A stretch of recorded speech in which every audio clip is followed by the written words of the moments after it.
The Vrethkai called her the soft one. Tides wrote this down. Tides was, at the time, under the impression this was a factual observation. There was a word in Ethani, velthos, for the particular unease of watching something that moves like prey but smells like a predator. Tides had never expected to use it at an academic institution. 5 Vrethkai, 1 human. Tides stood in the doorway and understood, for the first time, that the calculation Grath was running was wrong. It had been wrong since orientation week. He simply had not been given enough data. The exterior of a sprawling Galactic Academy campus under an artificially generated blue-violet twilight sky. Multiple alien architectural styles fused into one integrated complex. Warm amber light spilling from study hall windows.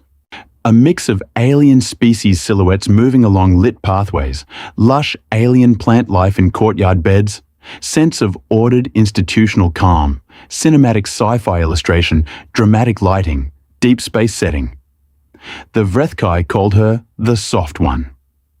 Tides wrote this down. At the time, Tides was under the impression this was a factual observation. The Galactic Unified Academy's Tier 3 Integration Campus assigned study groups on the 3rd day of orientation. Tides had reviewed the cohort manifest beforehand, as was standard practice for any Ethani entering a new social structure. Identify hierarchies, locate yourself within them, adjust luminescence accordingly. The manifest listed 22 students across 11 species. The human entry read, Reeves Dara. Age 41. Prior enrollment, none listed. Prior occupation, redacted. And Tides had not thought much about the redaction at the time. She was already in the study room when Tides arrived. Seated with her back to the wall, which Tides noted as odd, given that the wall in question faced a garden courtyard and offered no tactical advantage by any assessment Tides could construct. With a physical print text open on the table and a container of something hot steaming beside her hand. She looked up when Tides entered. Her eyes were a color-Tides species registered in the lower warm spectrum. Brown. They were very still. "Hey," she said. Tides' translator rendered this as a greeting of minimal formality. Tides produced the Ethani equivalent, a brief pale ripple across the mantle, and sat down across from her. She went back to her text. Tides went back to their own materials. The room filled. Over the next few minutes, with the rest of the study group, 2 Minari who arrived together and immediately began a side conversation in rapid clicks. 1 Palesi student who unfolded 3 extra limbs to accommodate their note-taking apparatus, and then, last, the Vrethkai. There were 3 of them, which Tides understood was already a statement. Vrethkai attended the academy in groups, or not at all. They were large. The smallest of the 3 stood nearly twice the height of the human woman, with broad plated shoulders, and the particular dense muscle economy of species that had never needed to develop speed, because nothing had ever successfully run from them. The one who entered first was named Grath. Tides knew this because he had introduced himself to the entire orientation hall on day 1 by standing up without being invited to and announcing it. He looked at Reeves the way a Vrethkai looks at something it has already decided is not a threat. A specific kind of looking, dismissive in a way that takes effort.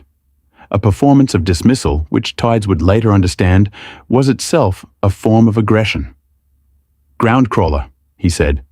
His translator had rendered this, Tides checked their own device, as a common Vrethkai diminutive for species of non-elevated origin. It was not technically an insult. It was a classification. The insult was in the application. Reeves did not look up from her text. "Hi." Grath sat down. His companions sat down. The study session began. Tides watched her for the rest of the hour. She did not react. This was what unsettled Tides, not the absence of visible distress, but the absence of the particular stillness that precedes visible distress. She was not suppressing something. She was simply not producing it. When Grath's elbow knocked her materials off the edge of the table. An accident that was not an accident, the angle was wrong for physics to be the cause. She bent, collected them, set them back, and returned to her reading. No pause. No recalibration of expression. The movement had the economy of someone who has picked things up off floors for a very long time. The Ethani cultural framework for social navigation operated on a principle tides had been taught before they could fully modulate their own mental light. A rational being identifies the hierarchy and locates themselves within it. This was not aggression, not submission. It was orientation. You found your place in the structure. You signaled it. The structure functioned. This was how all known sapient species operated, with minor variation. Reeves was not doing this. She was not challenging the hierarchy. She was not submitting to it. She was not, as far as Tides could determine, even looking at it. She was reading a physical print text about pre-contact human agricultural economics, and she was doing so with the complete, unhurried attention of someone who had decided, before arriving at this table, exactly what this hour was for and intended to use it for exactly that. Tides found this very difficult to file correctly. That evening, in their room, Tides accessed the Galactic Student Registry and searched for the full record attached to Reeves. Indara. The registry returned a single line of personal data, name, species, homeworld, and then a block of text that read, Access restricted. Authorization. Hegemony Joint Command, Level 9. Tides sat with this for a while. Level 9 was not a classification Tides had encountered in academic contexts. Tides had encountered it once before, in a different context. Attached to the operational files of the battle station at Reach of Thorn, which had ended a war. Tides closed the registry, opened their study notes, stared at them for a while without reading. Outside, the campus was settling into its second shift lighting cycle, the artificial sky dimming to a deep blue-violet to accommodate the nocturnal species in the upper residences. Someone in the courtyard below was playing music. Human music, Tides identified, was with the characteristic irregular rhythm structure that Tides people found either deeply compelling or faintly nauseating depending on the individual. Tides found it compelling, which they had never admitted to anyone. They listened to it for some time. In the morning, Tides moved their seat in the study room to the wall. They did not examine why. There was a word in Ethani, veltos, for the particular unease of watching something that moves like prey but smells like a predator. It was an old word. It came from the epoch before Ethani developed space travel, when the deep trench fauna of their homeworld occasionally surfaced into the shallower waters where Ethani communities lived, and the first indication of danger was not sight or sound, but the wrongness of the thing's movement. Too slow, too deliberate, and unbothered by the current in a way that meant it did not need the current, had never needed it, was moving slowly because it had chosen to. Tides had not expected to use this word at an academic institution. The observations accumulated over the following 2 weeks. Reeves always arrived to any space, seminar hall, cafeteria, study room, before the majority of the other occupants, and always selected a position that provided maximum sightline coverage of the available exits. Tides had initially attributed this to the human preference for early arrival they had noted in the orientation data. They revised this attribution on the 4th day, when they arrived early themselves and found Reeves already seated, already oriented, running her eyes across the room in a pattern that was not casual observation. It was assessment. So she did it every time, automatically, the way Tides' species automatically catalogued water current on entering any body of water. Not thought, reflex. She ate with a speed that had nothing to do with enjoyment. Everything on the tray, in order of caloric density, finished before most species had settled their utensils. An Ethani nutritionist of Tides' acquaintance had once described this pattern in a lecture on stress-adaptive feeding behaviors in high-conflict environments. The body learning, over years, that the meal may be interrupted at any point and optimizing accordingly. She slept on the floor. Tides had learned this by accident. passing her room in early shift when the door was not fully sealed, and had spent 3 days constructing alternative explanations before abandoning them. The sleeping platform was rated for a standard load twice her mass. There was no environmental reason. The floor was harder. She slept on it with the focused efficiency of someone who had long ago made peace with the concept of comfortable enough. She laughed the most when things were going badly. This Tides found the most difficult to account for. In the second week, the study group's joint presentation on cross-species legal frameworks collapsed in real time. Their shared data partition corrupted mid-session. The Palesi students' note apparatus jammed. One of the Minari knocked an entire archive of physical references onto the floor. And while the rest of the group produced the various biological stress responses of their respective species, Reeves laughed. Not from distress. It was a sharp sound that seemed to release something, and then she said, "Okay," and began solving the problems in order of urgency, and the presentation was salvaged. Tides wrote in their observation log, "The human laughs at the threshold of crisis. Function, unknown. Hypothesis, the laugh is structural. It is not a response to humor. It is a thing she does to the situation to make it smaller." The Vrethkai escalated on the 14th day. It was after the late seminar on interspecies conflict theory, which Tides noted, in retrospect, had a particular irony.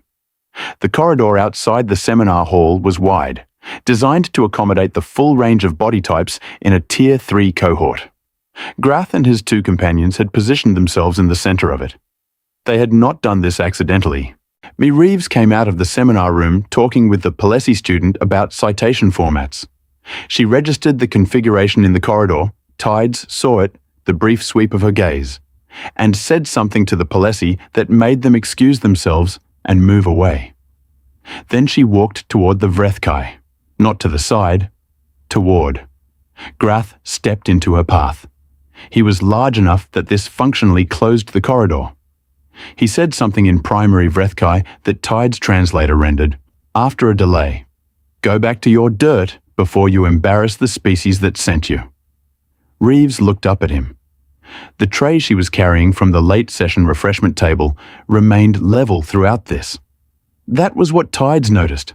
The tray. Every other element of the scene had variables. Tides was trying to track Grath's posture, and the positioning of his companions, the sightlines to the nearest Academy security node. But the tray was a fixed point, perfectly level. Her hands hadn't shifted. She smiled at Grath. Tides had catalogued several variants of Reeves's smile by this point. There was the social ease variant, which reached her eyes and lasted approximately a second and a half. There was the genuine amusement variant, rare, which was faster and slightly asymmetric. There was the variant she deployed when students in seminar said things that were wrong but earnestly intended, which was warm and had a kind of professional patience in it. This was none of those. Tides would spend considerable time later attempting to classify what it was. The closest analogue in Athani emotional taxonomy was a term meaning the complete absence of the need to perform. A face with nothing to prove, not aggression. Aggression needed an audience, needed to be witnessed.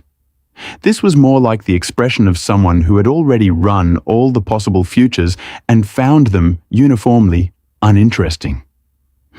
Reeves said. She walked around Grath, not quickly, unhurried. She walked through the space between his companions with the easy geometry of someone who had walked through much tighter spaces than this, and continued down the corridor and did not look back. Grath stood in the corridor for a moment.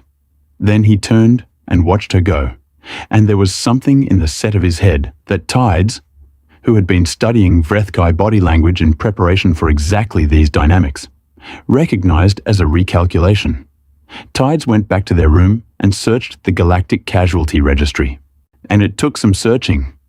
The conflict records attached to Reeves's classification level were partially sealed, but unit designations were public record, and unit designations had names, and names were searchable. It took Tides approximately 40 minutes to find the right records. 31 soldiers in the photograph she carried. Tides had glimpsed it once when it had fallen from her jacket in the study room. Reeves had picked it up with the particular care of handling something that has been handled 10,000 times, and had counted the faces without meaning to. 28 of the 31 names in the unit were in the casualty registry. Tides sat with this information for a long time. Then they found the fold crease of the photograph in their memory. The way the paper had worn perfectly soft along that line. From being folded and unfolded, from being held exactly there thousands of times over what must have been years. And they stopped trying to think about it analytically. The word velthos was wrong. Tides had known it was wrong for days.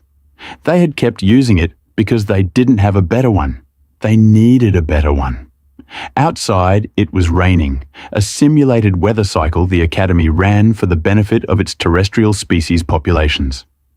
Tides listened to it against the window and thought about the photograph, and the fold in it, and the 28 names, and the way Reeves had laughed when the presentation collapsed, and the tray that hadn't moved. They thought about all of this for a long time. On the way to the morning seminar, Tides saw Grath's group waiting outside the building. All 5 of them now. 5 Vrethkai. 1 human. Tides stood in the doorway and understood for the first time that the calculation Grath was running was wrong. It had been wrong since orientation week. He simply had not been given enough data. The campus plaza was not empty. It was never empty at this hour, the cross-shift period when night cycle and day cycle populations overlapped and the open spaces filled with the layered noise of a dozen species in transit. But it had that particular quality of a crowd that has noticed something and is performing its not noticing very carefully. The Minari students near the water feature had angled themselves away. The Palesi group on the upper path had slowed without stopping. Everyone in a certain radius had developed a sudden and total interest in whatever was directly ahead of them. Grath had a new posture today, and Tides catalogued it.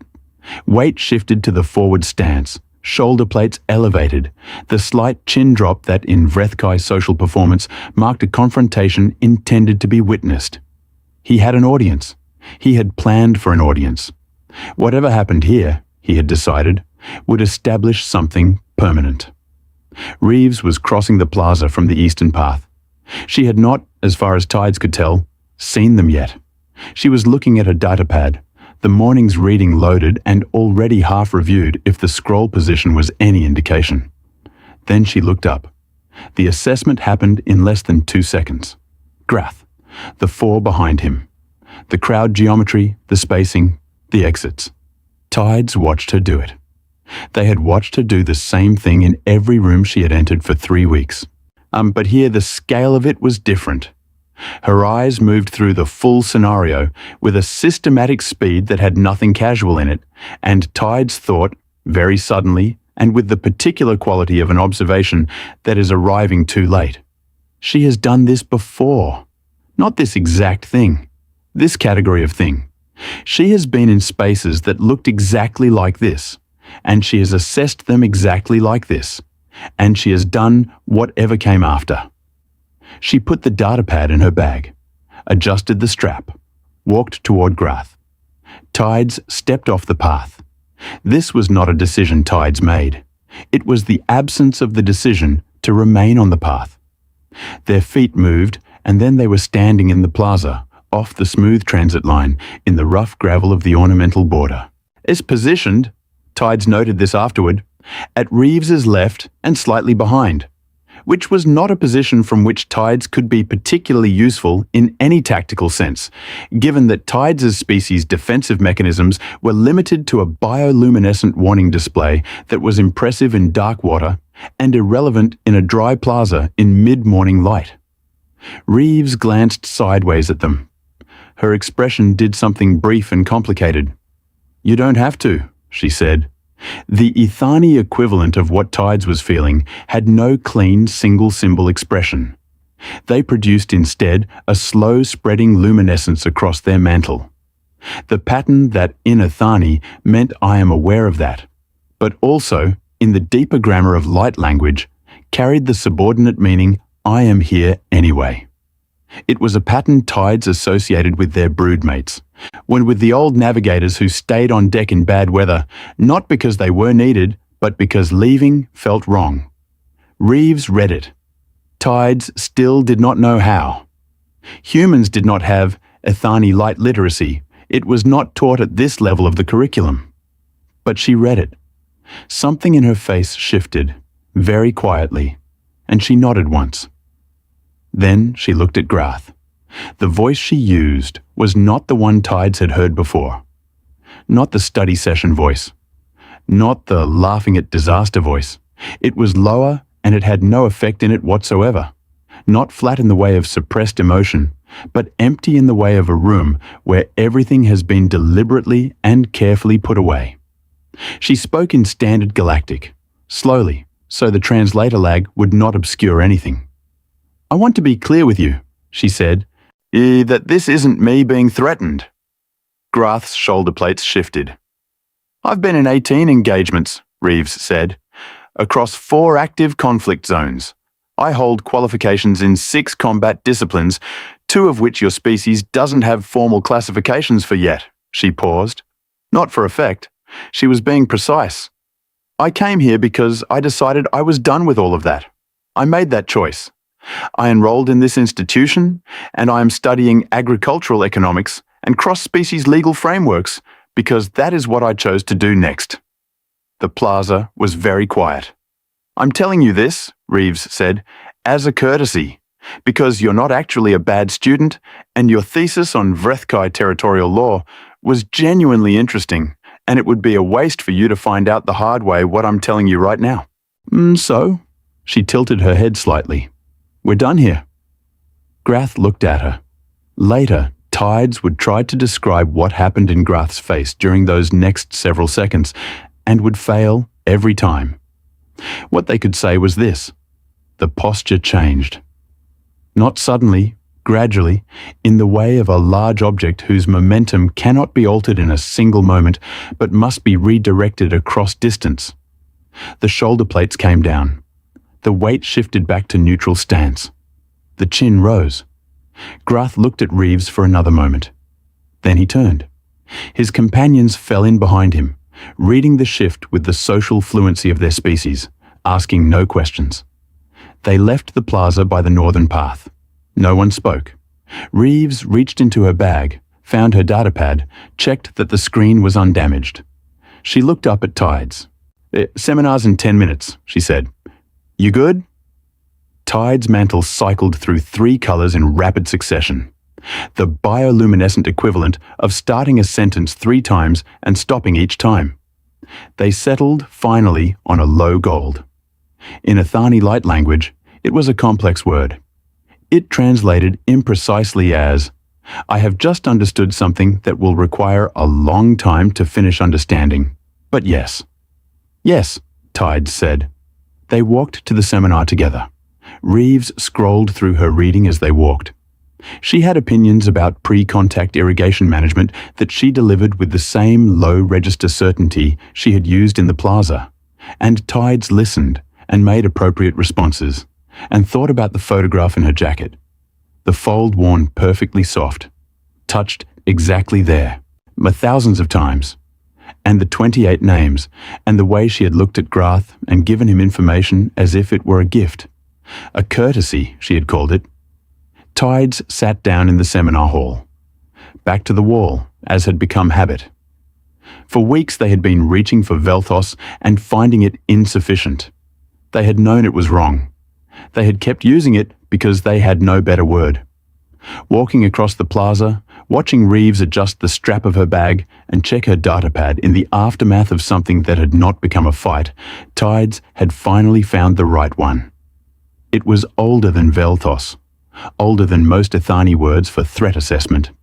It came from the deep cultural archive, from the pre-technology epoch, and it was not a word for predators at all. It was a word for things that had survived everything the world had sent at them, and arrived in the present moment still whole, still choosing. The wrongness of their movement was not the wrongness of a predator. It was the wrongness of something that had passed beyond the need to establish what it was. Not threatening, not aggressive.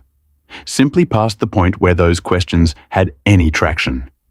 The word was Valketh. Tides did not know whether humans had an equivalent. They suspected not.